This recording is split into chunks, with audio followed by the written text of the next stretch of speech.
Assalamualaikum dan selamat sejahtera. Saya Fatih Fasihah binti Ahmad Puan E187361 akan membentangkan mengenai kelakuan pengguna menaiki pengangkutan awam. Berikut merupakan isi kandungan pembentangan saya pada hari ini. Yang pertama adalah pengenalan, yang kedua adalah contoh pengangkutan awam, yang ketiga merupakan faktor mempengaruhi pembuatan keputusan, yang keempat kepuasan pengguna pengangkutan awam, yang kelima corak pembelian baru dan yang keenam perkembangan teknologi. Pengangkutan awam merupakan perkhidmatan yang amat penting kepada masyarakat. Perkhidmatan ini memudahkan pengguna, terutamanya mereka yang tidak mempunyai pengangkutan persendirian.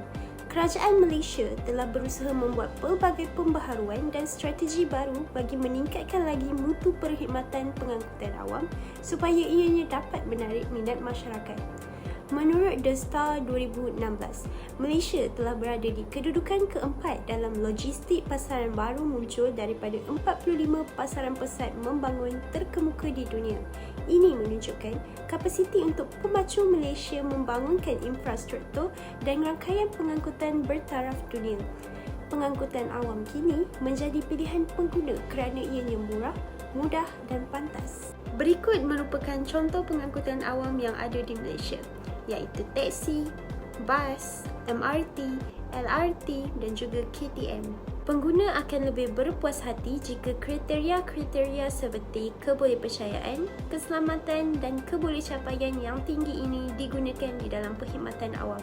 Sebagai contoh, jadual 1 merupakan keputusan daripada responden mengenai kepuasan pengguna bas perkhidmatan awam di Penang, Malaysia.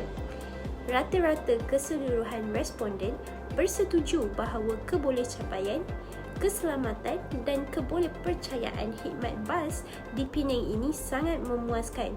Hal ini menyebabkan lebih ramai pengguna yang akan memilih pengangkutan awam sebagai pengangkutan harian mereka. Seterusnya adalah persepsi pengguna. Persepsi merujuk kepada seorang individu memperoleh, memilih, mengelola dan mentafsir maklumat ke dalam bentuk yang lebih bermakna.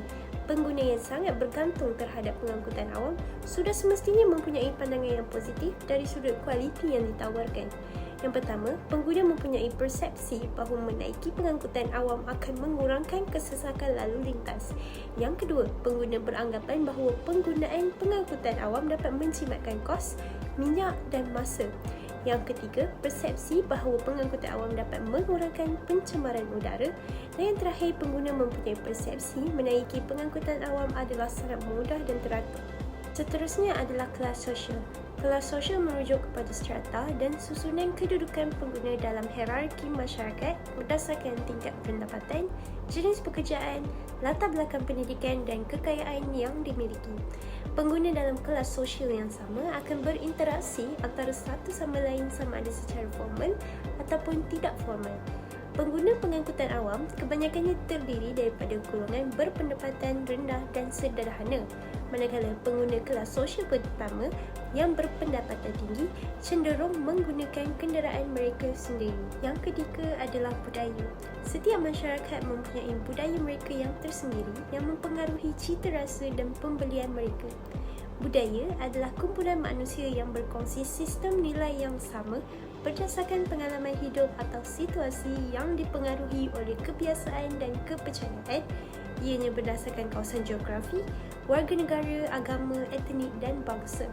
Yang pertama adalah pengguna berkemungkinan mengikut budaya keluarga atau rakyat setempat yang sudah biasa menggunakan pengangkutan awam. Yang kedua, pengguna pengangkutan awam mempunyai budaya di mana mereka lebih selesa menaiki berbanding memandu. Dan yang terakhir, budaya menaiki pengangkutan awam ini sudah menjadi kebiasaan bagi masyarakat yang tinggal di kawasan yang sesak. Terusnya adalah sikap. Sikap merupakan penilaian dan tindak balas yang konsisten terhadap sesuatu produk atau perkhidmatan. Sebagai contoh, pengguna yang ingin ke destinasi yang cepat, pengguna yang bijak merancang masa, pengguna yang bersosial atau berjumpa dengan orang ramai, dan yang terakhir, pengguna yang menyukai ketenangan menaiki berbanding memandu. Faktor mempengaruhi pembuatan keputusan turut merangkumi motivasi pengguna. Motivasi terdiri daripada dua jenis iaitu motivasi intrinsik dan motivasi ekstrinsik.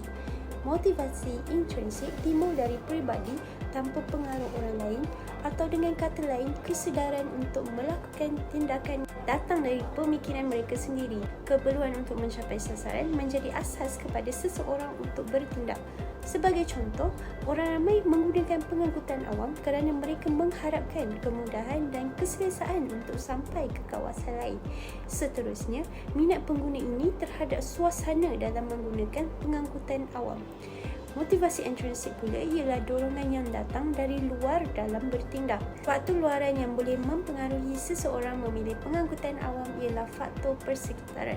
Sebagai contoh, persekitaran lalu lintas yang sesak membuatkan pengguna bermotivasi untuk menaiki pengangkutan awam, dan seterusnya kemudahan bergerak dari satu destinasi ke destinasi yang lain. Perkembangan teknologi kini banyak membantu dalam mengendalikan dan memajukan sistem pengangkutan awam.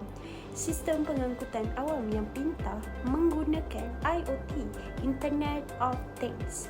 Ia menawarkan banyak manfaat kepada penumpang. Sistem pengangkutan dipasang IoT dapat memantau pergerakan dan maklumat pengangkutan awam dengan lebih tepat. Ianya juga membolehkan pengguna mengesan lokasi kenderaan awam masing-masing apabila ia dipasang dengan sistem GPS yang disambungkan ke internet. IoT juga memudahkan agensi transit membangunkan plan contingency sekiranya berlaku keadaan yang tak dijangka. IoT dalam pengangkutan awam lebih memperibadikan penumpang yang akan merasakan dirinya dihargai dengan kebajikan mereka terjaga. Corak pengguna baru. Dengan kewujudan teknologi yang canggih, kebanyakan pengguna beralih daripada pembelian tiket di kaunter kepada online. Pengguna kini lebih gemar membuat pembelian yang mudah, murah dan juga pantas. Terdapat banyak diskaun serta voucher yang hanya boleh didapati ketika membuat pembelian secara talian. Pengguna dapat membuat perbandingan harga tiket di dalam talian menerusi pelbagai website dan juga aplikasi. Pembelian tiket online dapat memudahkan pengguna yang berada jauh daripada terminal atau tempat pembelian tiket di kaunter. Pengguna juga dapat menjimatkan kos, minyak dan tenaga. Pembelian baru menerusi online dapat mengurangkan percetakan kertas untuk tiket dan juga pengguna cenderung menggunakan produk atau servis yang dapat mengurangkan pencemaran.